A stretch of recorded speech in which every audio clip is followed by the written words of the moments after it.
네, 안녕하세요. 네, 마리님 반갑습니다. 네, 오늘, 네, 아직 제가 너무 일찍 문을 열었나 하고, 네, 저 혼자 이것저것 준비를 하고 있었는데, 우리 바리님 오셨네요. 네, 바리님 제 목소리 잘 들리시나요? 네, 바리님 오늘, 네, 와주셔서 너무 감사합니다. 한 주 어떻게 보내셨는지 모르겠습니다. 네, 우리 바리님, 이번 한 주도, 네, 열심히 보내시고, 아직 한 주가 아니군요. 잠깐만요. 됐다. 네, 제가 너무 아래로 쳐다보고 있는 것 같아가지고, 네. 네, 안녕하세요. 네, 글로리님, 바리님, 반갑습니다. 음악을 좀 끄고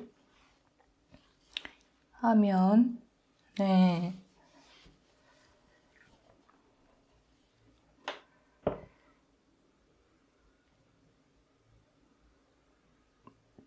저녁 식사, 네, 맛있게 하시고, 그러고 오셨는지 모르겠습니다.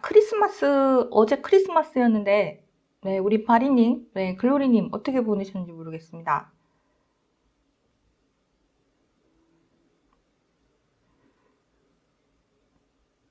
네, 저는, 저녁을 맛있게 먹고, 오늘 하루, 음, 그 재성찰을 좀 하고, 되도록이면, 제가 조금 나쁜 버릇이 있어요. 뭐 어떤 버릇이 있냐면, 내가 왜 오늘 뭐 이것저것 하기로 했는데, 왜 이거는 못했을까 하는, 그런 부분들을 하거든요.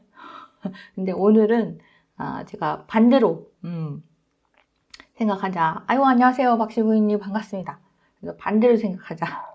내가 오늘 못한 것보다 내가 한 일에 대해서 긍정적으로 생각해 보자 하면서 생각을 해봤더니 제가 지금 날씨가 좀 많이 추워졌잖아요. 그래가지고 그 찬물 샤워를 하면 몸 건강이 좋고 그렇다고 해가지고 제가 찬물 샤워를 해봐야 되겠다. 여러분들 그냥 막 따라 하시면 안 됩니다. 찬물 샤워. 제가 예전에 음, 대학교 때 그 아이들을 가르칠 때가 있었어요. 그 대학교 다닐 때, 아, 그러니까 아이들을 학교 공부 끝나고 아이들 가르치고, 그리고 새벽에 가서 도서관에서 일하고, 그래가지고, 막 그럴 때가, 정말 엄청 열심히 보내던 때가 있었는데, 그 끝의 결론은, 그닥 좋지 못했습니다. 4년을 되게, 열심히 보냈는데, 끝은, 네, 몸이 안 좋은 거로 끝났습니다. 그래서, 그러니까, 뭐든지, 적당한 게 좋다. 중도가 좋다. 적절해야 됩니다. 적절해야 됩니다. 그래서 갑자기, 찬물 샤워하면 큰일 납니다. 제가 그때 대학교 다닐 때 아이들을 가르쳤거든요. 근데 여러분들 믿으실지 모르겠지만, 아이들이 저를 되게 잘 따릅니다. 아이고 안녕하세요. 글로리 반갑습니다. 우리 실장님은 잘 안 믿어요. 근데 애들이 저를 되게 잘 따르는데 근데 그 애들 중에 한 명 어떤 아이가 있었는데 다른 아이들보다 키가 대단히 엄청 이렇게 작은 애가 있었어요. 되게 작고 좀 몸이 좀 허약하다 싶은 아이가 있었는데 근데 워낙에 말수가 적고 그닥 티가 안 나가지고 그러니까 너무 이제 조용히 있던 애라서 왜 선생님들이 수업을 하려고 그런가요? 박시우님 감사합니다.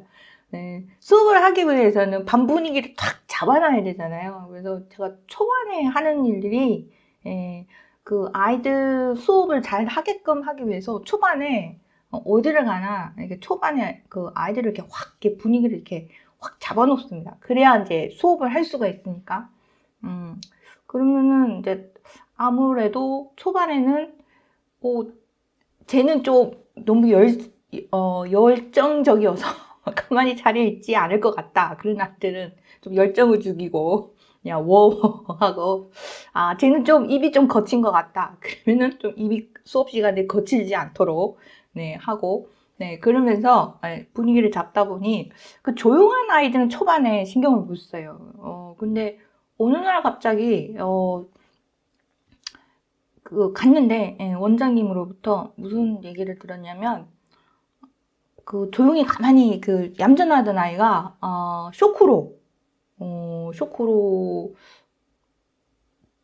그 급사를 했다는 소식을 전했어요. 그래서 제가 깜짝 놀랐는데 그거 꼭 그러니까 신경을 못 쓰긴 해도 그 애가 너무 이렇게 작고 이렇게 좀 귀엽고 이렇게 좀 소심하고 그래가지고 이렇게 선생님들은 그러거든요. 이렇게 얘네들한테 야 너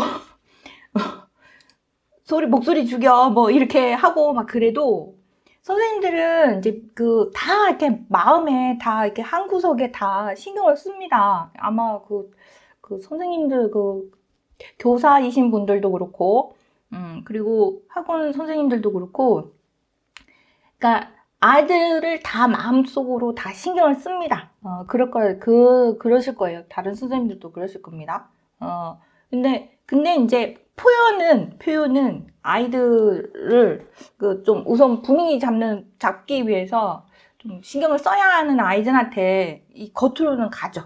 근데 하지만 마음속으로는 다 하나하나 다 알고 있고, 그 아이의 특징, 그 아이의 성격 뭐 이런 거.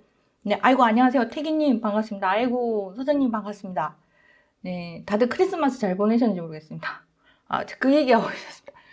제가 오늘 잘한 일로 하다가 갑자기 그 제가 가르치던 아이 중에 그 초등학생이었거든요. 초등학생이었는데 갑자기 그 겨울에 그 애가 찬물로 샤워를 하게 됐나 봐요. 그래서 그거 쇼크로 그 저 세상으로 이렇게 간 일이 있었어요. 그래서 그때 그 아이한테 조금 더 신경을 그 표현을 못했던 거 그거가 항상 이렇게 마음에 안녕하세요 로노님 반갑습니다. 네 반갑습니다. 그래서 그 표현을 못 해줬던 거 나 너한테도 너에 대해서 관심 있고 너에 대해서 너의 존재를 나는 알고 있어 라는 네, 그런 표현을 못했던 거 그거가 되게 미안했거든요. 그래서 항상 그런 마음과 동시에 그러면서 이제 찬물 샤워에 대한 공포증이 저도 생긴 거예요. 근데 이제 요즘 찬물 샤워를 하면 나이 드신 분들 중에 보면은 이제 뭐 스트레스가 많거나 뭐 아니면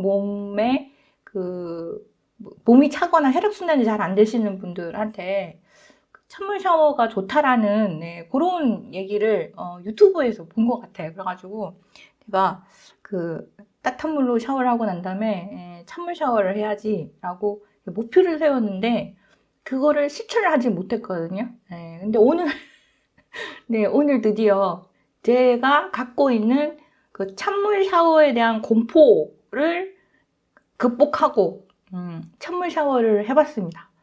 네, 겨울에 찬물 샤워하면 근데 여러분들 그거 조심하셔야 됩니다. 그런 일이 있었습니다. 그래서 좋다고 해서 무작정 따라하면 안 되니까 오늘 제가 다주택자 세자 완화 언제 하나 언제 되나 라는 이야기와 함께 그리고 2024년 경매 그 물건들로 대박날 수 있는 것들 뭐 이런 얘기를 하는데 다 이제 자기한테 이게 맞게끔 해야 되는 거예요.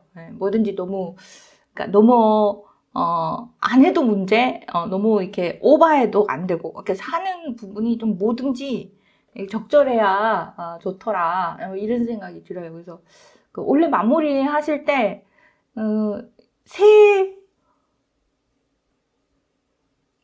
제장에 목욕탕 찬물을 들어가요.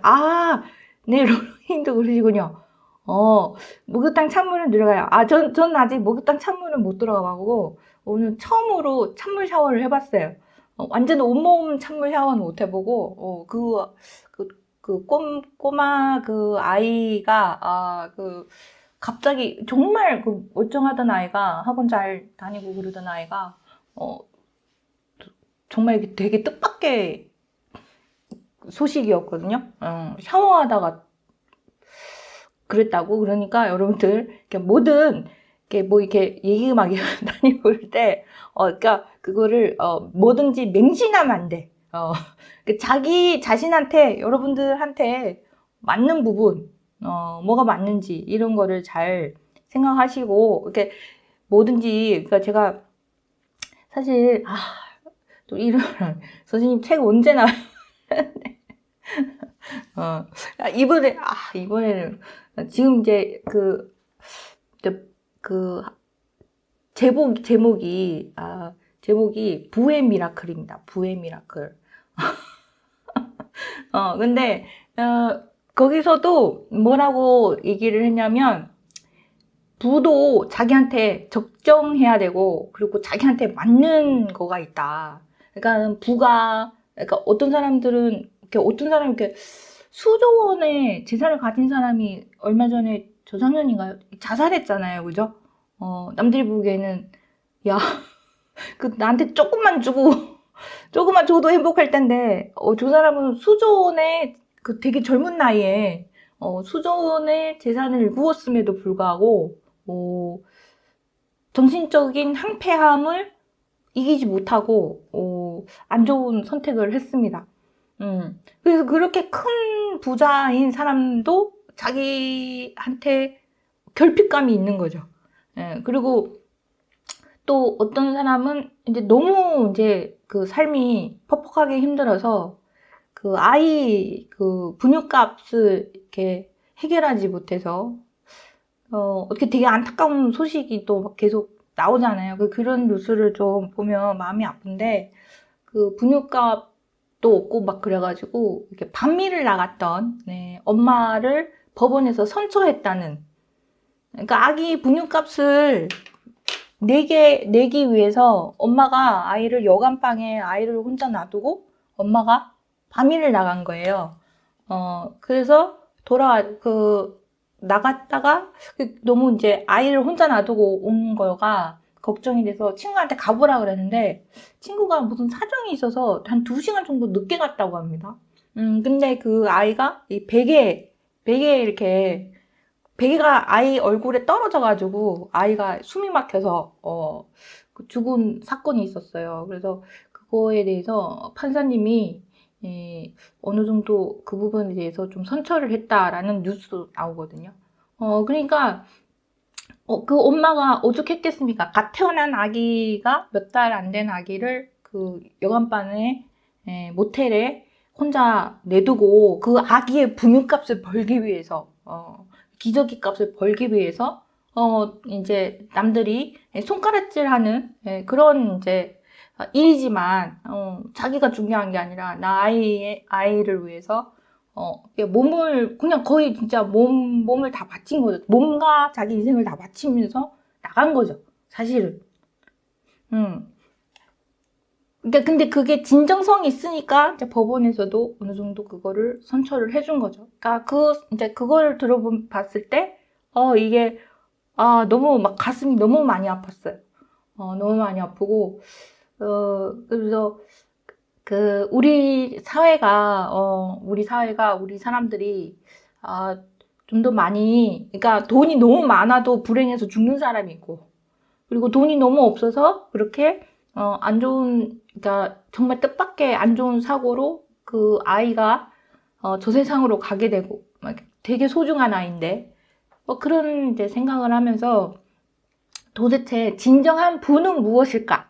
이런 이제 고민을 늘 하거든요. 늘. 그리고 제가 그 실전반 수업이나 이런 거를 저희 부파에서 강의를 한 지가 오늘 계산을 해봤더니 한 17년이 됐더라고요. 제가 17년 동안을 강의를 쭉 해온 거예요.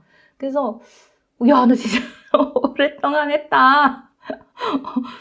대단하다. 또 칭찬해주고 오늘 또 그 공포증이 있는 찬물 샤워한 거 그거에 대해서 또 칭찬해줬어요. 나 왜 이렇게 게으르고 나는 왜 이렇게 하기로 했던 목표치를 왜 못하고 이런 이렇게 제 제한테 안 좋은 좀 그 습관이 있거든요. 제가 이렇게 스케줄로 잡은 거를 다 하지 못했을 때 스스로에 대한 좀 자학이 있어요. 나쁜 습관인데, 그게 이제 그 성격이 예민해서 그렇다고 합니다. 근데 이제, 그런 이제 그런 부분이 있었는데, 오늘은 반대로 제 칭찬을 했습니다. 칭찬을 한 게, 내가 공포감을 갖고 있었던 찬물 샤워한 거 해봤다. 그리고 이제 두 번째, 하지만 뭐든지 적정한 게 좋다. 적절한 게 좋다. 자기한테 맞는 게 있다. 그래서 제가 이제 부의 그 미라클이라는 이제 곧 나옵니다, 여러분들. 진짜 나야 되는데 그걸 도대체 몇 번이나 뜯어 고쳤는지 모르겠어요. 네. 그죠. 17년. 17년이더라고요. 세상에. 제가 2007년부터 강의를 했습니다. 2007년 9월 달부터 강의를 했으니까, 네, 거의, 맞죠? 제 산수가 맞나요? 그래서, 그거, 이렇게 오랫동안 꾸준히 해온 거에 대해서, 또 칭찬하고, 괜찮다. 비록, 플랜 세운 거에 대해서 다 하지는 못했지만, 자, 근데 이제 제가 이제 부의 미라클에 대해, 거기서 이제 내용이 뭐냐면, 제가 이제 17년 동안 강의도 하고, 뭐도 하고, 여러 가지 이제 막 그, 부동산 시장에, 막 이렇게, 이런 이제 추렁추렁 거리는 걸 다 보고 지나왔잖아요. 여러 가지 또 그 일들도 있었고, 회원님들 투자해오시는 거, 재투자하는 거, 이런 걸 다 결부해서, 그리고 세상에 일어나는 일들과 다 결부해서 결론 지은 게, 자기한테 맞는, 저는 절대로 가난하게 살아서는 안 된다는 주의입니다. 어찌됐든 간에, 나이가, 많이 들기 전에, 그러니까 여러분들 이제 요즘 의사 선생님들이 이제 그런 얘기를 하는데요. 지금 60세, 70세이신 그러니까 지금 60세이신 분들이 120살, 130살까지 살 확률이 크다. 지금은 이제 90세 이상 넘어가시는 분들이 되게 많대요. 그러니까 지금은 이제 90세 이상 사시는 게 당연한 이제 그런 부분이 되어 있다고 합니다. 그래가지고 지금 여러분들이 50대, 60대이시다. 그러면은 여러분들이 앞으로 살 날이 그 70년, 80년이 더 남을 수도 있는 거예요. 그만큼 의학적인 부분이 대단히 발달되고, 세상에 이제 이렇게 먹을거리나 뭐 이런 부분이 있고, 그리고 제가 부의 미라클에서도 오늘 갑자기 아직 나오지도 않은 책에 대해서 홍보를 하고 있네요.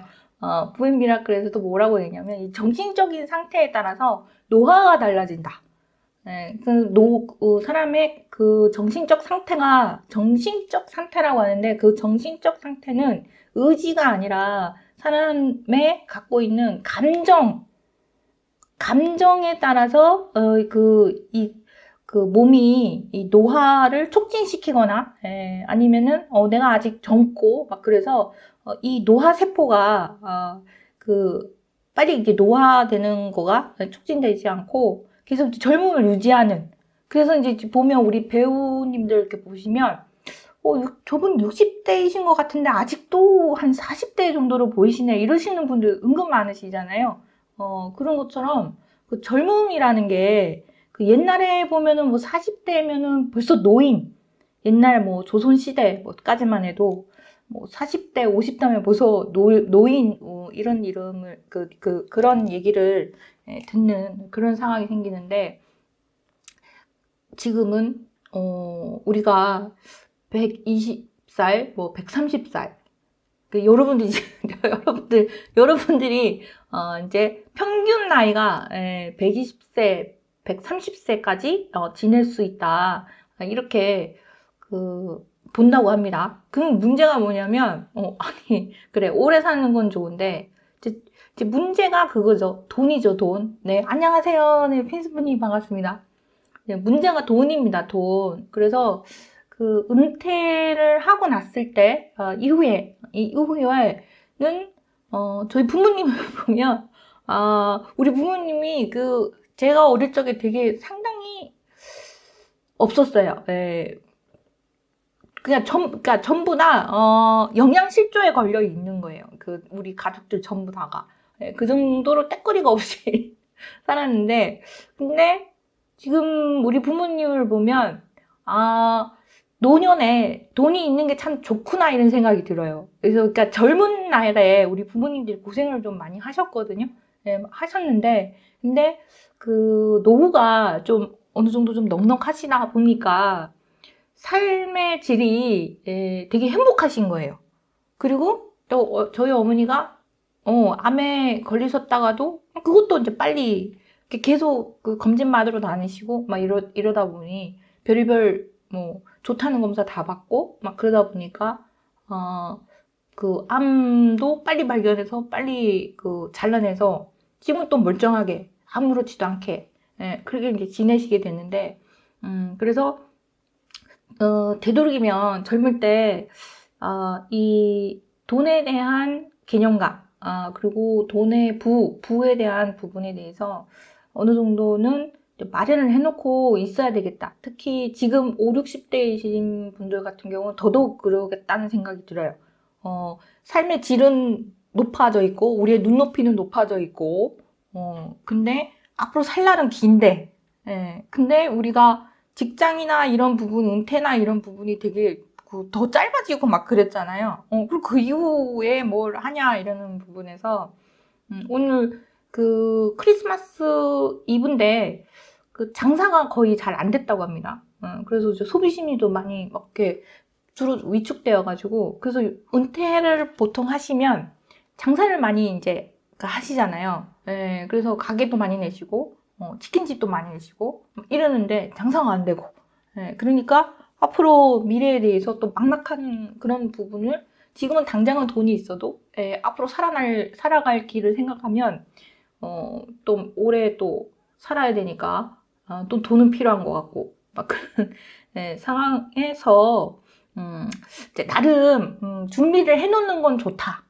그래야 우리가 좀 덜 불안하고 좀 미래에 대해서 덜 불안하고 그리고 나이가 많이 들어서 하는 것보다 그래도 어느 정도 나다닐 수 있을 때 그리고 또 머리가 돌아갈 때 그리고 계속 공부를 하다 보면 또 그만큼 노후화가 늦어진답니다. 자꾸 새로운 거를 배워야 이 머리에서 두뇌에서 이 사람이 아직 나이 든 사람이 아니네 이렇게 판단을 한다고 합니다. 계속 젊은 사람이구나 그래가지고 노후화하는 속도도 그만큼 줄어든다고 하니까요. 그래서 새로운 걸 배우는 게 가장 노후도를 늦춘다고 하잖아요. 그래서 그럴 거면 차라리 이제 공부하는데 영어 공부도 좋지만 영어 공부 평생에 한 번 쓸까 말까 하는 영어. 근데 요즘은 이제 어플로 다 들고 다니면서 핸드폰으로 이렇게 번역해서 서로 주거니 받거니 하면 다 이제 소통되고 다 그러잖아요. 그래서 외국어를 배우는 것도 좋지만 이왕이면 쓸모 있는 걸 하자. 그래서 저는 사업적인 부분에서 공부를 해두는 것도 좋고 그리고 무엇보다도 재테크. 그래서 이제 쓰다 보니 뭔 생각이 드냐면 제가 이제 또 그 얘기를 해요. 여러분들 제목 괜찮은가요? 부의 미라클? 그래서 부의 미라클에서 그 내용이 뭐냐고 이렇게 나오냐면 내 주변에 그렇게 뭐 부동산 투자가 뭐 투기니 어쩌니 뭐 이래도 내 주변에 부동산으로 돈 번 사람들 많더라. 물론 지금은 막판에 뭐 지금 최근에 근래 뭐 전세 사기니 어쩌네 해가지고 주택수를 갑자기 너무 많이 그것도 이제 적당하지 않았던 거죠. 이렇게 뭐든지 자기 그릇에 맞게 그릇을 키워가면서 부를 일구어가야 되는데 근데 그거가 맞지 않으면 이게 엇박자가 나가지고 이상해져 버립니다. 인생이 어그러져 버리거든요. 근데 어쨌든 뭐 전세 사기니 어쩌니 그래가지고 뭐 부동산 투자로 돈 번다더니 뭐 별로 좋은 거 아니네. 뭐 또 이런 인식이 생기잖아요. 지금 요즘 근래 분위기가. 근데 이제 사실 정확하게 세상을 보면 탁 까놓고 보면 주변에 뭐 다른 뭘로 돈 벌었다는 사람들보다 부동산으로 돈 번 사람들이 실제로 더 많더라. 저도 이제 살아가는 데 있어서 부동산 때문에 좀 덕을 봤지. 사실 그렇거든요. 근데 이제 인식은 자꾸 이게 너무 투기 방향으로 이렇게 분위기를 몰아갈 때는 숨지고 가만히 있어야죠. 야, 그래도 나중에 가면 사람들이 뭐 너 아파트 있냐, 뭐 저 사람은 그래도 뭐 집을 뭐 사가지고 10억이 20억이 됐더라.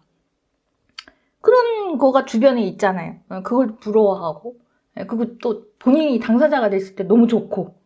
근데 그거가 실제로 허황된 게 아니라 실제로 일어나는 일들이잖아요. 일어나는 일들이고, 그리고 앞으로도 일어날 수 있는 일들인 거예요. 예. 이게 완전히 정확하게 1 더하기 1은 2다. 인 것처럼 너무 단순한 진리거든요. 이게 우리가 봤을 때 그거를 한 방에 되게 이렇게 정말 확 뜨이게 한 게 다시 한번 말씀드리지만 자주 말씀드리지만 부자 아빠 가난 아빠. 그래서 남들은 부를 쫓지만 가장 쉬운 부를 그거 이제 부자 아빠 가난 아빠에서 얘기한 게 아니군요. 머니트리. 예, 머니트리에서 나왔던 것 같네요.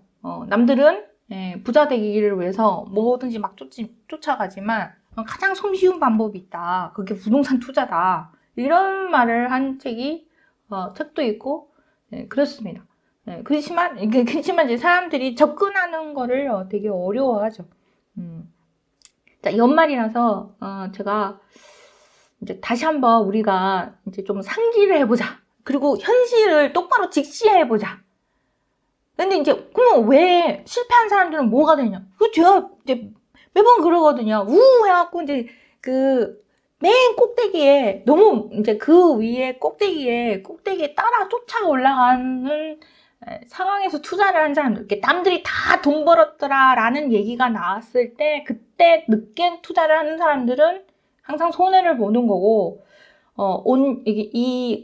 지금 최근 5, 6년 동안 재미를 본 사람들은 2012년도, 2013년도 때 준비를 했던 사람들입니다. 제가 2011년, 12년도 때, 이게 참, 이거를, 제 아픈 부분인데, 그때 이제 사람들을 좀 공부를 좀 이렇게 준비를 하고 좀 해야 되겠다라는 걸로 해서 제가 수업을 하지 않고 수업을 전혀 안 했어요. 수업을 안 하고 이제 스터디 그룹을 만든 겁니다. 스터디 그룹을 만들고 제가 이제 강의를 하거나 이런 게 아니라 돈을 받거나 이런 것도 아니었어요. 그냥 지금 시기가 너무 좋으니 이제 모여서 좋은 취지로 스터디를 하고 이렇게 가자 이렇게 해서 앞으로 좋은 타이밍이 올 거다 라고 해서 스터디 그룹을 만들었습니다.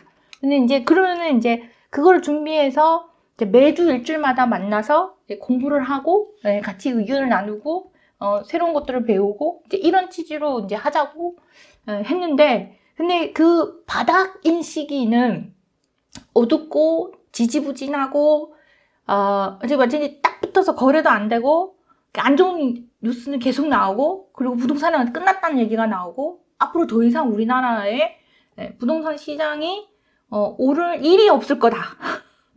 그때 그 시절에도 그 얘기가 나온 거예요. 그러니까 우리 스터디를 할 때 부동산 분위기가 너무 안 좋으니까 분위기가 안 좋았죠. 분위기가 안 좋았습니다. 그래서 그래도 꾸역꾸역 끌고 나갔는데 결국에는 이제 막판에 이런 얘기를 하시는 분들이 계셨어요. 저한테 경매하기 싫다. 경매가 좋은 것 같지 않다.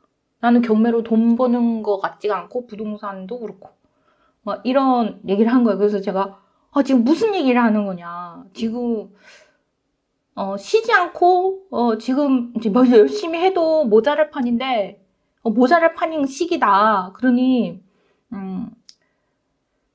계속 꾸준히 공부하고 준비를 하고 있으면 도움이 될 거다라고 얘기를 했는데 그게 안 되더라고요. 그게 안 되더라고요. 이게 왜냐면 부동산 분위기가 너무 안 좋을 때 그때 힘을 내고 에너지를 막 하고 그래서 열심히 이제 뒤에서 준비를 하고 막 그러기가 쉽지가 않습니다. 왜? 아직 오지 않은 미래가 보이지가 않으니까요. 어떻게 세상이 또 돌아가고 어떻게 이게 이렇게 돌아가는지에 대해서 피부로 와닿지가 않은 거죠. 네, 그래서 이제 제가 부파회가 알토수다 시간에 이제 굳이 뭐 경제 그 금리 이야기하고 시장 세계 돌아가는 이야기 뭐 이런 거를 굳이 해보고 했던 게 그런 거를 좀 알고 있으면 세계의 돈은 돌고 돈다. 네, 돌고 돌아서 또다시 부동산 분위기가 우리나라가 망하지 않는 한, 네, 그리고 자본주의가 망하지 않는 한, 그리고 우리나라의 세계적인 입지상 우리나라는 한 번씩 돈이 한 번 후루룩 들어왔다가 나갔다 후루룩 들어왔다 나갔다 하는 이제 그런 나라 중에 한 나라거든요. 몇 개 나라가 있는데 그런데 그거에 그 경제적인 척도를 재볼 수 있는 나라가 또 우리나라잖아요. 그래서 우리나라의 경기가 살아나면 전 세계의 경기가 살아날 수 있다. 뭐 이런 이제 가장 먼저 피부로 이렇게 체크를 해볼 수 있는 게 우리나라라고 할 정도로 그래서 우리나라가 수출을 많이 하면 앞으로 사람들의 소비 심리가 살아날 거다. 물론 좀 바뀔 수도 있죠. 이제 수출 국가가 조금 바뀌어가긴 하지만 여전히 우리나라는 수출 국가이기 때문에 그래서 이제 또 이제 돌고 도는데 이제 곧 조만간 금리가 또 내려가고 또 분위기가 또 바뀌고 대선이 찾아오고 그러면은 이제 부동산 시장이 또다시 널뛰기를 하는 부분들이 있을 텐데 물론 뭐 돈 막 많이 풀었을 때하고는 달라요. 최근 요 몇 년 사이는 좀 특이했던 그런 상황이고 하지만 예전에 있어 왔던 그런 이제 그 부동산 흐름은 계속 올랐다 내렸다 하는 흐름은 계속 될 텐데 근데 이제 사람들은 그 시장이 이게 또 변할 거다라는 거를 피부로 이게 와닿지 않으면 안 하게 됩니다. 그래서 나중에 또 초반에 또 재미 보는 사람들은 이 어두운 시기에 굳건히 여러분들처럼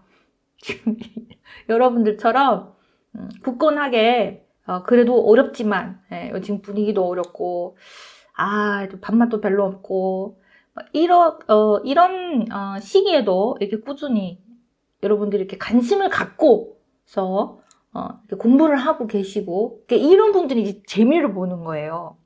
이제 타이밍이 왔어 막 이러면서 그렇습니다. 근데 왜 이렇게 서두가 길었지? 아이고야. 자, 어쨌든 제가 오늘 책 내용을 쓰다 보니 생각이 좀 많아져서 그랬습니다. 자, 우리 송년회를 해야 되는데 송년회는 오늘 이걸로 하는 걸로.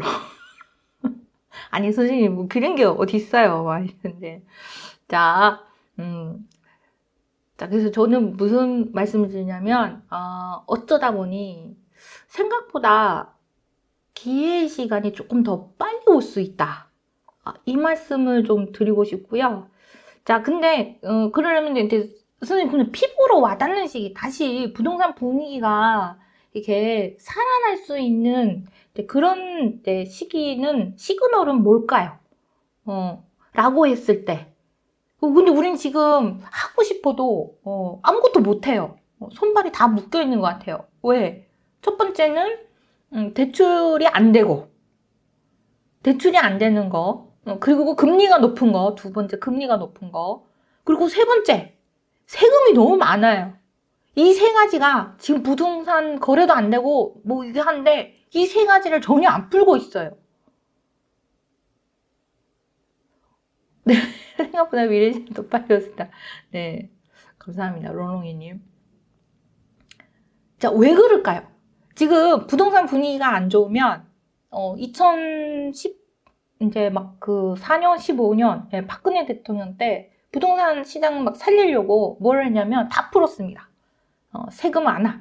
그냥 사고 바로 팔아도 양도세가 중과가 아니고 그리고 두 번째 금리가 되게 낮았고 세 번째 대출이 잘 됐습니다. 그런데 지금은 다 그 세 가지를 다 아직까지 부여잡고 있어요. 왜 그럴까요? 아직, 세금도 그 여전히 이제 중과고요. 지금 이제 다주택자 세제 완화를 할 수도 있다, 이런 얘기가 나왔는데, 자, 다주택자 세제가 좀 완화가 돼야 부동산 거래가 살지 않겠나 라고 했는데, 다주택자 세제 완화 얘기가 나왔었잖아요. 네, 근데 자, 이거 지금 여러 가지 다주택자 중과 그 주택 그 거래에서 양도세 중과 완화라든가 이런 부분이요, 다 지금 그냥 떠들고 있답니다. 아직 뭐 이렇게 논의를 하고 뭐 이르는 게 아니라, 지금 다들 뭘로 바빠서 그런지 모르겠지만, 지금 합의에 이르지 못하고, 그냥, 계류, 지금 논의도 제대로 이루지 못한 상태에서 이러고 있다고 합니다. 네, 그래서 실거주 의무 폐지만 지금 실거주 의무 폐지도 안 됐어요. 제가 실거주 의무 폐지됐다는 얘기 했나요, 혹시? 죄송합니다. 뭔가 이게 다시, 자, 실거주 의무 폐지는 폐지 안 됐습니다. 실거주 의무 폐지가 불발되고, 그리고 부동산 규제 완화, 그리고 세제 개편도 한다라고 했는데, 이거에 대한 논의조차 지금 되고 있지 않고, 지금 입법 공백이 길어지고 있습니다. 네, 그리고 그래서 지금 지금 세제 완화라든가 이런 부분이 지금 안 돼 있고, 그리고 26일 날 국회 국토교통위원회에서 지난주 법안 심사 소위를 열고 주택법 개정안을 상정했다가, 드디어 이제 주택법 개정안 부분이 이제 논의되나 보다라고 했는데, 보류 처리가 됐다고 합니다. 보류 처리. 그래서 여야 간 이견을 봉합하고 절충점을 찾을 것으로 간축됐지만 결국에는 실패했다, 이렇게 얘기가 나오고요. 그리고 실거주 의무 대상, 실거주 의무 대상이요. 이것도 분양가 상한제가 적용되는 아파트를 분양받은 수분양자인 경우에는 최소 2년에서 최대 5년까지 집주인이 거주를 해야 되는데, 근데 이게 그 갭 투자하고 그 전세 사기 차단을 위해서 만든 제도라고 합니다. 그래서 이제 이 분양받고 막 이런 데 부분에 있어서 지금 제대로 또 분양하는 거가 어렵고 막 그러다 보니 실거주 의무를 좀 폐지해달라 라고 했는데, 이것도 불발된 상황입니다. 자, 그래서 실거주 의무를 어기고 전월세 계약을 맺어서 세입자를 들였다면, 주택을 매도한 경우 그 징역 1년 이하의 징역이나 또는 1,000만 원 이하의 벌금형을 받을 수 있다고 합니다. 그래서 이 실거주 의무 대상 부분, 골치가 아픈 거예요. 분양 받으려고 하시는 분들. 자, 그리고 이거는 이제 정부가 올해 초 1월 3일 부동산 대책을 통해서 전매 제한 완화와 실거주 의무 폐지를 예고를 했고, 전매 제한 완화는 주택법 시행령만 개정하면 되어서 지난 4월부터 시행됐다고 합니다. 그런데 실거주 의무 부분이 지금 국회를 통과를 해야 되는데, 국회를 통과하지 못해가지고 그대로 있는 상황이라고 합니다. 자, 그리고 또한 실거주 의무 폐지뿐만 아니라 분양권 양도소득세율 완화하고 그 다주택자 중과세 폐지 등에 대해서도 이거 지지부진할 수 있다, 이런 부분이 있고요. 자, 이 분양권, 이것도 분양권 취득 후에 이 양도세 부분이 완화가 되지 않으니까, 분양권 취득한 후에 1년 안에 매도할 경우 시세 차익 70%를 납부를 해야 되고, 1년이 이제 초과를 했어도 60%를 납부를 해야 되니까, 이게 옛날처럼, 야, 이거 분양받자, 우하고 막 이런 분위기가 아닌 거예요. 그러니까는 이제 부동산 경기가 살지가 않는 거죠. 자, 그리고 다주택자 중과세 폐지도 이제 재추진한다라고 뭐 얘기가 나오는 것 같았는데, 이것도 지금 정부가 2주택 보유자의 취득세 중과를 폐지하고 3주택 이상 보유자는 중과세를 인하하기로 했다는 얘기가 있지만 지금 계류된 상태라고 합니다. 그래가지고 지금도 이제 하늘에 지금 부동산을 열심히 하고 싶어 하시는 분들도 좀 이참에 하는데도 선뜻 나가지가 않는 게 여러 가지. 아니, 지금 사봤자 빨리 좀 팔고 좀 이렇게 좀 이런 거래가 좀 활성화되고 막 이렇게 하는 맛이 있어야 부동산 투자할 맛도 나는데, 요런 이제 하다 보니까 이제 뭐 못하게 되는 거죠. 근데 이거 쉽게 될 것 같지 않다. 이런 상황이에요. 자, 그러다 보니까 부동산 거래는 좀 잘 안 되고,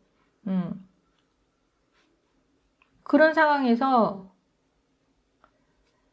자, 갑자기 정부가 이 발표를 합니다. 뭘 발표를 하냐면, 2023년 12월 25일 날 서울 아파트 한 20%에 해당하는, 재건축할 수 있는 아파트가 뭐 30년이 넘는, 30년이 노후된 아파트 같은 경우에는 안전진단 없이도 재건축을 가능할 수 있도록 해주겠다. 이건 내년에 이제 이 부분에 대해서,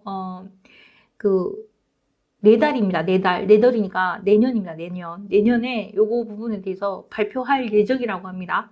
그래서 이게 보면 안전진단, 기본계획, 재건축 기본계획을 수립하고, 그 다음에 안전진단이 통과되어야, 어쩌고 저쩌고, 뭐, 조합 설립 추진위원회도 구성을 하고, 이렇게 쭉 갈 텐데, 이 안전진단이 통과되지 않았을 경우에, 뭐, D등급이나 E등급이나, 이렇게 됐을 경우에는, 이제 재건축을 해야 되는데, 항상 여기서 안전진단 부분에서 한 1, 2년을 잡아먹는다고 합니다. 이거, 통과될 수도 있고, 안 될 수도 있으니까.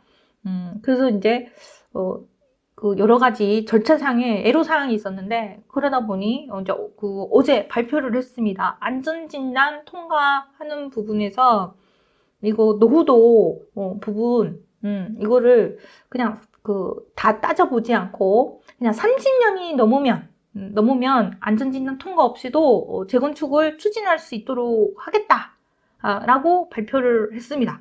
그래서 재건축 부분에 대해서 좀 속도감 있게, 그러니까 1, 2년 정도 잡아먹을 안전진단 부분에 대해서 속도감 있게 할 수 있도록 하겠다라고 이 발표를 한 거예요. 그거는 왜 그러냐면, 지금 부동산 거래는 지금 잘 안 되게끔 지금 되어 있잖아요. 그러니까는 세제 완화도 안 돼. 그래서 두 사람들이 지금 정신이 있는 거야, 없는 거야. 그래서 속 답답해 하는 사람들도 있고, 그럴 텐데요. 근데 이제 결론적으로 뭐냐면, 지금 공급은 부족해질 거라고 하는 상황이다 보니까 세제 완화를 하거나 이러면은 다시 아파트 가격이 널뛰기를 할 수가 있다라는 그런 걱정이 있는 것 같아요. 정부 입장에서는. 그래서 대신, 그리고 또 1, 2년 안에 공급에 대한 그런 부분에 대해서 또 공급이 부족해서 부동산 가격이 또 뛰는 거 아니야. 그래서 벌써 지금 매매가는 지금 내려가고 있는 상황이, 전반적으로 지금 전국에 매매가는 지금 떨어지고 있는 상황이지만, 지금 이제 눈에 가시적으로 전세가는 다시 오르고 있는 거예요.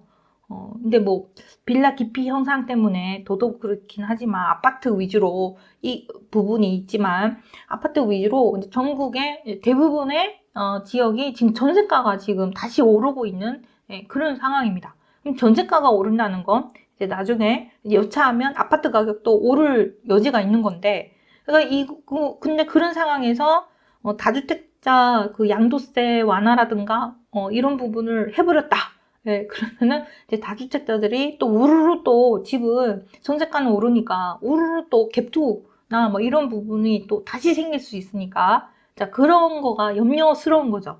그래서 쉽게 양도세 완화를 지금 못하고 있다. 그래서 그거보다도 어떻게 하든지 이제 주택 공급을 최대한 빨리 할 수 있도록 좀 해보려고 하는 것 같아요. 특히 이제 서울에 주택 공급이 또 부족한 상황이고, 그리고 주요 도시 중에 또 그 아파트 공급이 제대로 이루어지지 않을 곳, 그곳은 이제 주택 공급을 제대로 하려면 재건축이나 재개발, 특히 재건축으로 아파트 공급을 해야 되는데, 이게 지금 뭐 상기 신도시도 제가 이제 지난 부파행강 알뜰수다 시간에도 말씀드렸습니다. 상기 신도시 생각보다 지금 가장 입지가 좋은 창릉 상기 신도시도 지금 착공도 못하고 있는 상황이다. 되게 어려운 상황이다.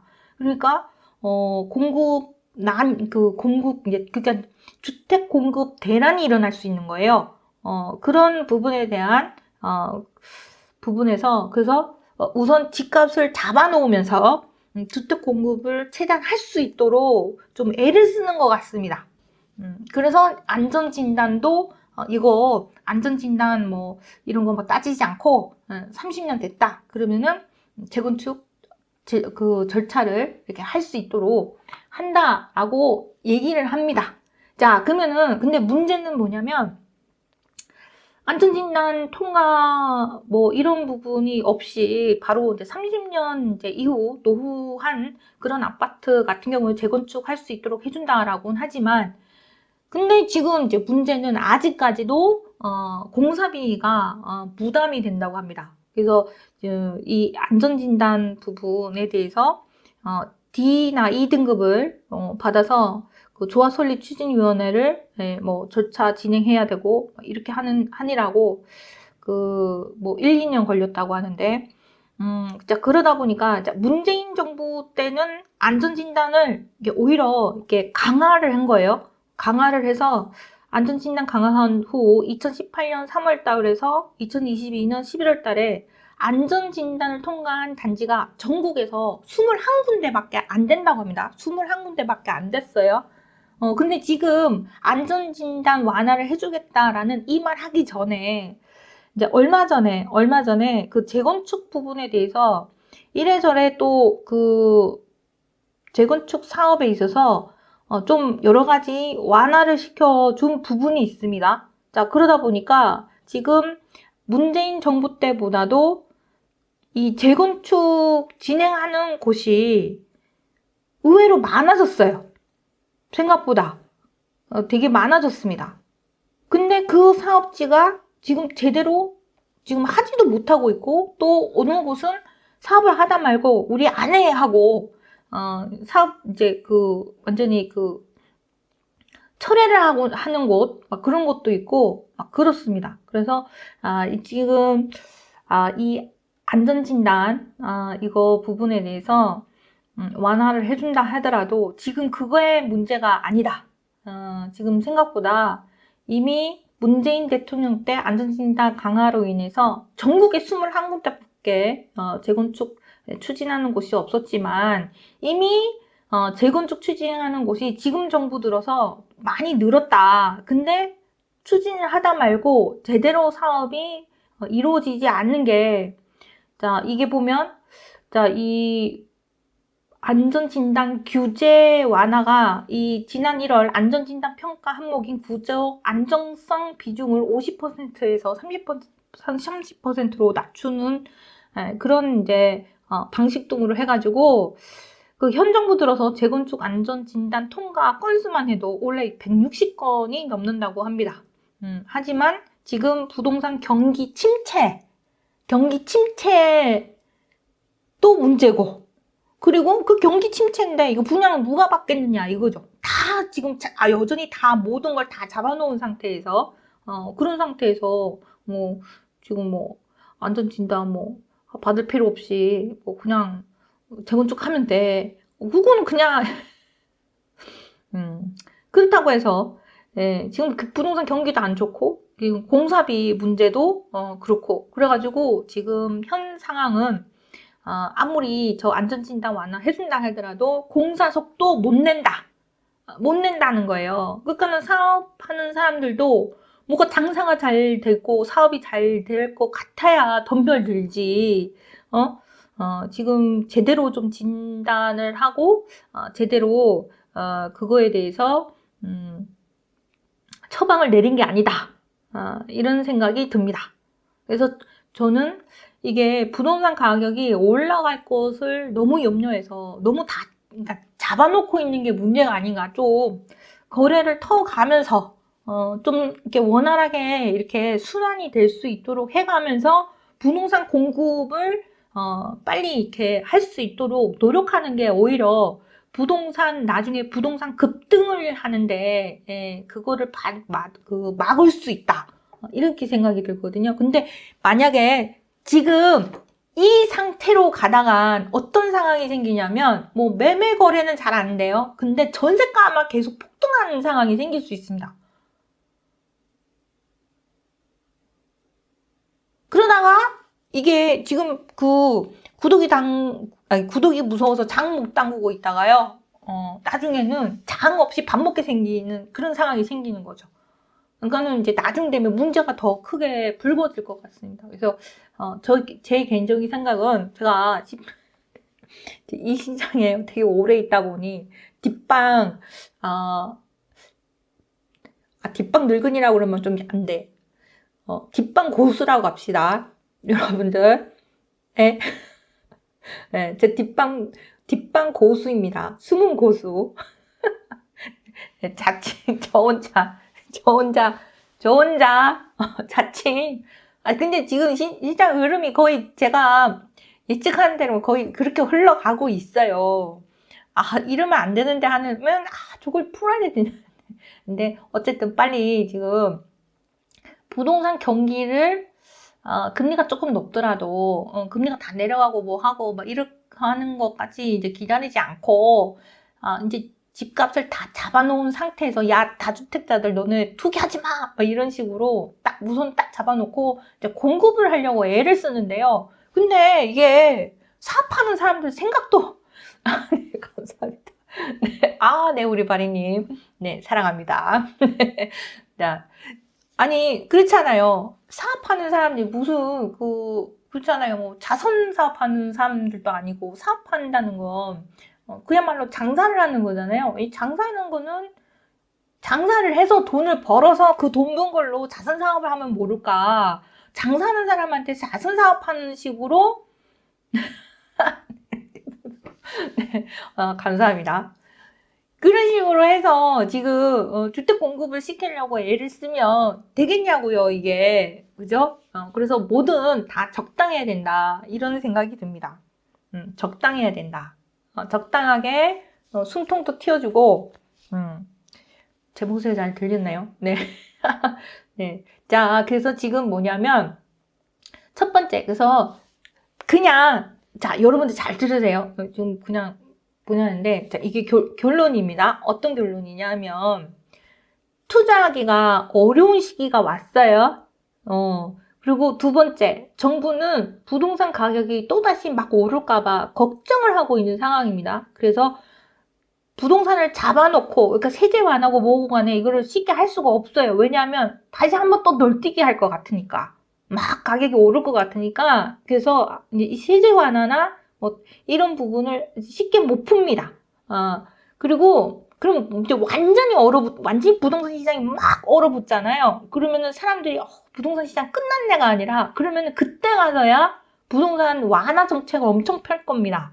막 대출도 풀 거고 뭐도 하고 막 할 거예요. 그러면은 미리 공부를 하고 준비를 하는 사람들은 야 이제 시기가 왔네. 그러면은 대출을 풀어준다고 그런다 그러면은 그때 해준다고 할 때 그거를 다 받아서 해야죠. 뭐 혜택 줄 때는 그걸 받아서 해야 되는 거예요. 그때. 근데 이제 박자를 잘못하면은 이제 망치로 때릴 때는 두들겨 맞고 혜택 준다 그럴 때는 도망가고 막 이런 이제 식으로 하면은 이제 나중에 이제 손가락만 빨고 잘된 사람들 욕이나 하고 있는 거죠. 옆에서 저 사람들 투기꾼이라 막 이렇게 하는 거죠. 그때 사실은 뒤에서 열심히 노력했다라는 거, 열심히 세상 흐름과 그런 부분에 대해서 공부를 해왔고 준비를 해왔고 인고의 시간을 버티고 끈기 있게 그렇게 인내 있게 해왔다. 그거를 못 보는 거죠. 그거를 모르는 거예요, 사람들이. 그러고 나서 나중에 이제 막 돈 벌었다 그러면은 이제 손가락질하는 거죠. 투기꾼이다. 막 이렇게.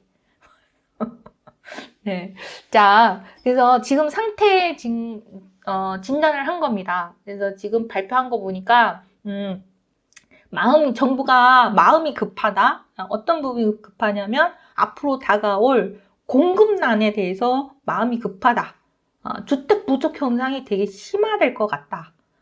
그렇지만, 이제 세제 완화 부분을 함부로 풀 수가 없는 그런 상황이다. 그리고 이제 5번째. 자, 그러다 보니 부동산 경기가 안 살아서 사업하는 부분에 있어서 애로사항이 크다 보니까 주민주택, 그러니까 재건축하는 그런 이제 주민들도 그렇고 다 불만인 거예요. 그래서 사업하다 말고 갑자기 이제 분담금이나 이런 부분이 많이 나오고 막 이러니까 거기에 대해서 또 열받아서 안 한다 그러고 또 그 사업성이 이제 분양도 잘 되고 한쪽에서 분양 다른 쪽에 막 분양한데 이런데 분양도 잘 되고 막 이래야 회사에서 이제 들어오는 돈도 많고 그래야 좀 여유가 있을 텐데 그렇지 않으면 이제 한 곳에 몰아서 돈 많이 달라 그러죠.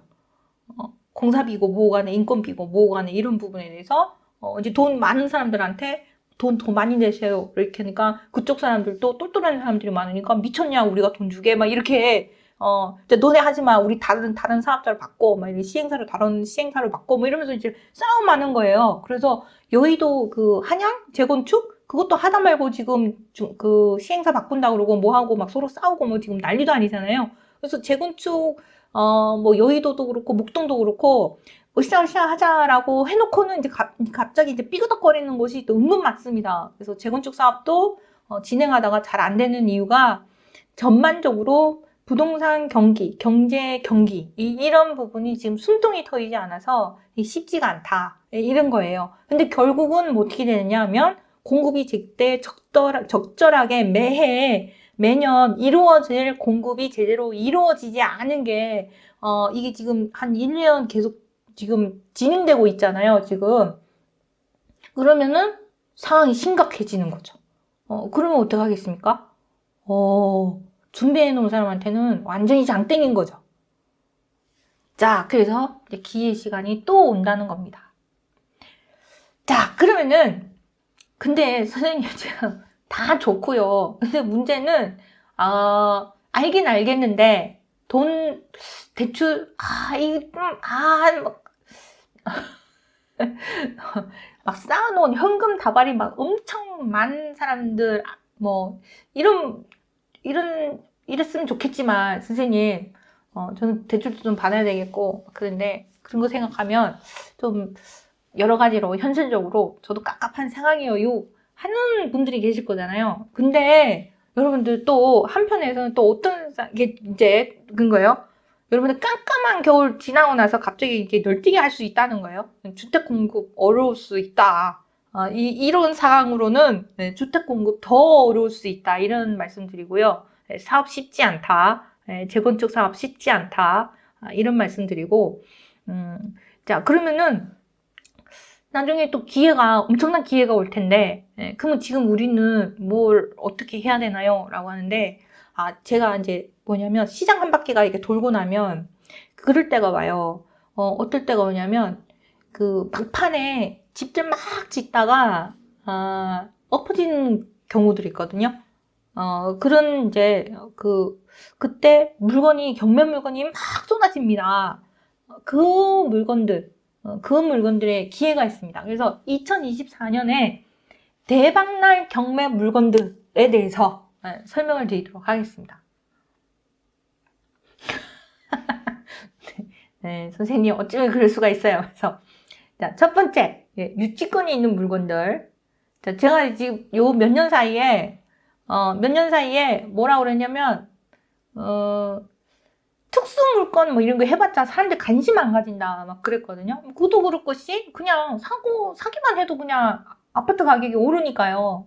뭐하러 특수 물건하고 막 그러냐 그러는데 자 지금 뭐 하냐면요 유치권이 있는 물건들 그리고 법정지상권과 관련된 물건들 그리고 토지만 나온 물건들 자 요런 물건들이 이제 우르르 쏟아질 거예요.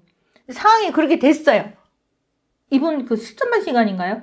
실전반 마지막 시간에 나눠드렸던 물건들 중에 근데 여러분들 그쵸 달달님 반갑습니다. 네 보면은 이게 육지권이 있는데 청주의 오피스텔이에요. 그러니까는 지금 이제 이걸 설명드린 거예요. 이제 시작하다 보니 아직 이런 물건이 많이 나온 편은 아니에요. 근데 내년 되면 엄청나게 많이 나올 겁니다. 지금은 여러분들 이제 제가 지금 물건들 나온 거 오늘 그 사이트 들어가고 경매 물건 나온 거 싹 다 추렸거든요. 유치권 물건 나온 것들 이게 다 이렇게 추렸어요. 추려서 이게 봤는데 아직은 아니에요. 아직 찔끔 나온 거예요. 찔끔. 그러니까 이제 시작한 거예요. 근데 이게 그냥 이건 예를 든 거예요. 예. 이거는 우리는 센 유치권인데 여기 이제 유치권 주장하고 있는 사람이 우리는 이제 이거가 만약에 이제 오픈됐다 그러면 우리는 센 유치권인데 이렇게 얘기할 거예요. 그러니까 이건 예예요, 예. 이거를 어떻게 해결하는 방법들이 있는 겁니다. 그러니까 각 물건들마다 해결하는 방법들이 있고 막 그래요. 근데 약간 이렇게 돈은 많이 보세요. 생각해보세요. 그러니까 물건들이 좀 각각 이렇게 있어. 각각 있는데 1억 2,500에서 2,600만 원 정도까지 떨어졌으면 뭐 투자금은 많이 안 드는데 잘하면 이렇게 들어가서 이제 얘를 해결하고 얘를 8,000에 전세를 놨다고 생각을 해보세요. 그냥 예를 들어서 얘를 3,000에 낙찰을 받아서 뭐 6,000에서 한 7,000 정도 전세를 갖다 치자. 그러면은 돈이 바로 들어와요, 안 들어와요? 많이 들어와서 좋죠. 그죠? 근데 대신 뭐 하냐 하면 요거는 이제 지금은 뭐냐면 머리싸움. 이제 공부를 한 사람들이 진검승부할 수 있는 시기가 온 거예요. 그래서 남들이 이제 예전에 야, 너 무슨 공부를 그렇게 하냐 이렇게 얘기를 들었다면 지금은 진정 공부를 하고 그리고 그 공부에 맞게 그걸 맞춰서 제대로 투자를 한 사람들은 정말 제대로 빛을 볼 수 있는 그런 시기가 내년에 옵니다. 자, 어쨌든 그래서 여러분들 내년에 이런 대박의 기회가 왔으니까 잘 잡아봅시다 이런 얘기를 하고 유치권 행사 중 뭐 이런 거 해놓습니다. 그러면 가서 얘기도 좀 해보고 뭐 그런 걸 하는 거죠.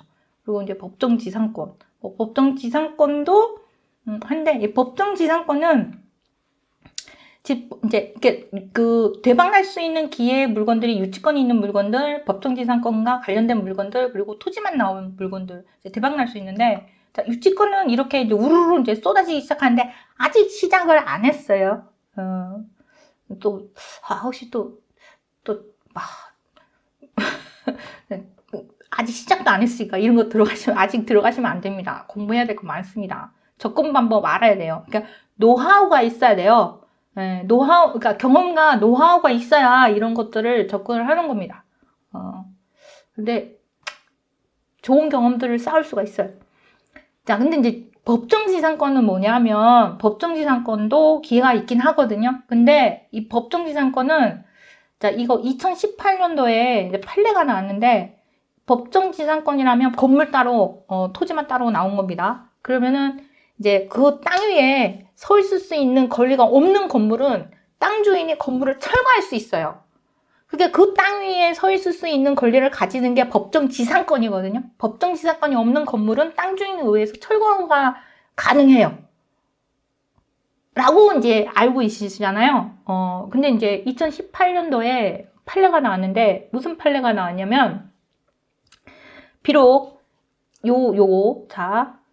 땅 주인이 이런 이제 이 건물은 법정지상권 성립하지 않는다고 합니다. 근데 법정지상권이 성립하지 않더라도 여기 살고 있는 세입자들도 있고 그러잖아요. 그러면은 선의의 피해자들이 생기죠. 그래서 세주고사 다 살고 있는데 땅 주인한테는 대항을 못해요. 건물이 다 부수겠다 하면 여기 있는 사람들, 세입자분들 다 그냥 자기 돈 다 날리고 여기 그냥 건물이 부서지는 겁니다. 그래서 법정지상권은 이 부분은 변수가 있어요. 이게 뭐라 그러냐 하면 지상에 있는 건물이 법정지상권이 성립하지 않더라도 그러니까 신의칙상 철거 청구할 수 없다. 그러니까 여기 불쌍한 사람들 때문에 어떻게 건물 철거하냐. 아무리 토지주가 건물 철거할 수 있는 권리가 있다 할지라도 건물 철거 청구할 수 없다. 이런 판례가 나온 겁니다. 그래서 법정지상권은 변수가 있으니 이거는 함부로 진짜 이거는 함부로 접근하면 안 되는 이것도 이제 잘 해야 되는 대단히 어려운 그런 상황입니다. 그래서 2018년 판례가 이렇게 나은 부분이 있으니 조심하시라는 얘기하고 자, 그 다음에 공부를 하면 할수록 기회가 많아지는 토지입니다. 예, 집값 꺾였는데 전국 땅값은 7개월째 지금 상승하고 있어요. 그래서 대체적으로 지금 가장 땅값이 많이 오른 곳, 용인시 처인구, 그 다음에 성남시 수정구, 그리고 경북 울릉군. 자, 경북 울릉군은 양양이랑 울릉도랑 왔다 갔다 하는 크루즈? 배 타고 왔다 갔다 하는 거? 뭐 그런 것 때문에 울릉군에 이제 개발이나 짓고 뭐 이러는 부분이 활성화될 수 있다고 해서 울릉군의 토지 가격이 오르고 있다고 합니다. 그 다음에 강남구고, 그 다음에 군위군. 제가 수업 시간에 군위군 얘기 엄청 열심히 했던 것 같은데, 자, 대구 군위군. 예, 이제 대구 신공항, 통합 신공항 이거 이제 본격적으로 이제 착공하기로 했다라고 하는 거예요. 이거 이제 짓는 겁니다. 이제 본격적으로 하는 겁니다. 그러니까 대구 군위군의 토지 가격은 더 오를 수도 있다. 그래서 어쨌든 이제 대표적인 상위 5개 지역인데, 자, 앞으로 우리나라는 여러 가지 이유로 토지 가격이 전반적으로 오를 수밖에 없습니다. 땅덩어리도 적고, 자, 그래서 우리나라가 하여튼 땅값이 그러니까 땅값이 오른다는 건 그만큼 우리나라가 아직까지 지지 않은 나라다. 뭔가 중요한 나라다. 이렇게 생각을, 만약 우리나라가 경제가 내려가고 우리나라 입지가 흔들린다. 그러면 땅값이 오를 수가 없어요. 전반적으로. 근데 지금 집값은 오르지는 않는데 지금 전국 땅값은 전반적으로 지금 오르고 있습니다. 자, 그래서 공부를 하면 할수록 기회가 많아지는 토지가 있습니다. 자, 그래서 오늘은 네. 자, 지난 시간에, 자, 마지막 마무리하도록 하겠습니다. 자, 지난 시간에 행복한 상태가 성공을 이끈다 이렇게 말씀을 드렸는데요. 자, 오늘은 이게 참, 자, PT가 이렇게 아쉽군요. 글자가 이렇게 깨져가지고 PDF 파일이 이렇게 되는군요. 소망을 이루게 하려면, 자, 여러분들 2024년도 소망이 있으시잖아요. 그러면은 소망을 이루게 하려면 슬쩍 써놓고 잊어버려라. 이거, 자, 제가 데이비드 호키스 이 박사의 놓아버림이라는 책이 있습니다. 이 놓아버림이라는 책을 보고 제가 깜짝 놀랐네요. 이게 제가 생각하는 거랑 이분이 생각하는 거랑 너무 비슷한 부분이 많아가지고, 자, 이게 여기에서 뭐라고 하냐면, 이분이 다시 한번 말씀드리지만 데이비드 호킨스라는 분은 거의 20년 동안 정신과 의사로서 일하면서 여러 가지 사람 정신적인 부분, 정신의학 부분, 정신과학 부분에 대해서 연구를 해온 분입니다. 그래서 우리 정신과 두뇌와 뇌와 의식과 이런 부분이 어떻게 작용하는가에 대해서 엄청나게 연구를 하신 분인데요. 이분도 이제 그 말을 해요. 소망을 자기의 소망이 이루어지게 하려면 슬쩍 써놓고 잊어버려야 된다고 합니다. 그거는 왜 그러냐면, 그 논리에 대해서, 우리 왜 소망을 이루어져서, 제발 지금 2024년 소망을 이루게 하려고 여러분들 이제 동해도 가시고 막 그러실 거 아니에요. 그죠? 근데 진짜 깜짝 놀랐을 거예요. 진짜 이렇게 보면, 자, 이 소망을 이루게 하려면 슬쩍 써놓고 잊어버려라 라는 이 논리가, 얘기하자면 너무 길어요. 근데 짧게 그냥 얘기를 하면 뭐냐면, 내가 지금 어디선가, 이제 정말 10억이 필요해. 라고 생각하시잖아요. 그러면 그냥 10억. 근데 여러분들이 마음적으로 받아들여지지 않으면 그건 10억이 안 나요. 근데 진짜, 나는 이 돈이 필요하고 올 것 같고 하는 이제 소망들이 있잖아요. 그러면은 그거를 써놓고, 왜 잊어버려야 되냐면은, 자꾸 생각하잖아요. 그러면 그거를 집착한다고 합니다.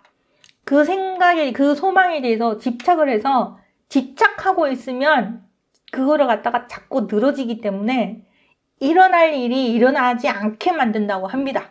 그래서 슬쩍 써놓고 잊어버리라고 합니다. 자, 그래서 여러분들이 기도를 하고 하느님께 기도를 하고 소망을 얘기를 했어요.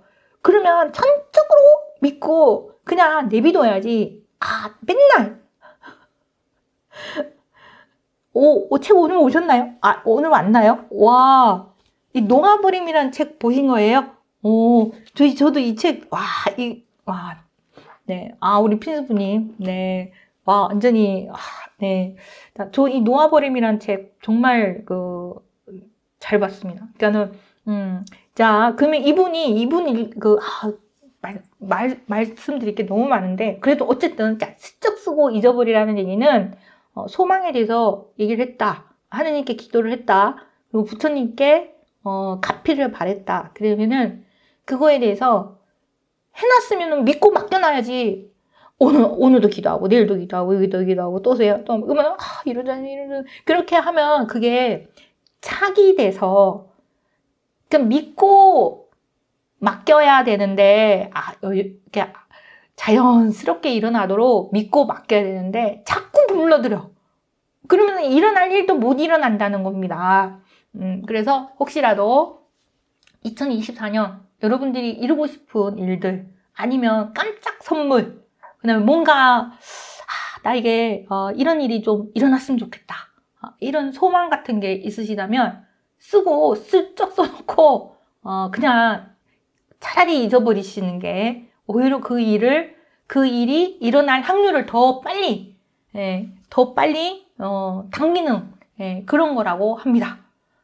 이 놓아버림이라는 책에서 그 논리에 대한 얘기를 그 설명을 드리면 참 좋겠지만 너무 오늘 또 오래 한 것 같아가지고 얘기를 너무 오래 한 것 같네요. 자, 아무쪼록 여러분들 2024년 대박의 시기가 왔습니다. 자, 어떤 대박의 시기? 공부하면 그러니까 남들이 다 쉽게 할 때 이제 남들이 이제 쉽게 못해요. 왜? 쉽게 하던 거에 익숙해져가지고요. 이게 하기가 어렵습니다. 공부하고 뭐하고 어렵게 막 이렇게 가슴 쫄깃쫄깃 하면서 이렇게 하려니까 이게 쉽지가 않아요. 분위기도 안 좋고 이렇게 할 때 힘을 내서 하는 사람들 극히 드뭅니다. 근데 여러분들은 할 수 있어요. 저는 그렇게 생각이 듭니다. 여러분들은 타이밍을 잘 맞춰서 또 잘하실 것 같아요. 기존에 만약에 아쉬웠던 분들도 이제 지금부터 진짜 잘할 것 같아요. 오늘 오신 분들 차근차근 잘하실 것 같아요. 그래서 다들 화이팅 하시고, 자, 아무쪼록 2024년은 여러분들 건강하시고 좋은 일 가득가득한 그런 2024년이 되시길 기원드리면서 저는 이만 물러가도록 하겠습니다. 오늘 밤 도와주신 모든 분들께 감사드리고 한 해 마무리 잘 하시기 바랍니다. 감사합니다.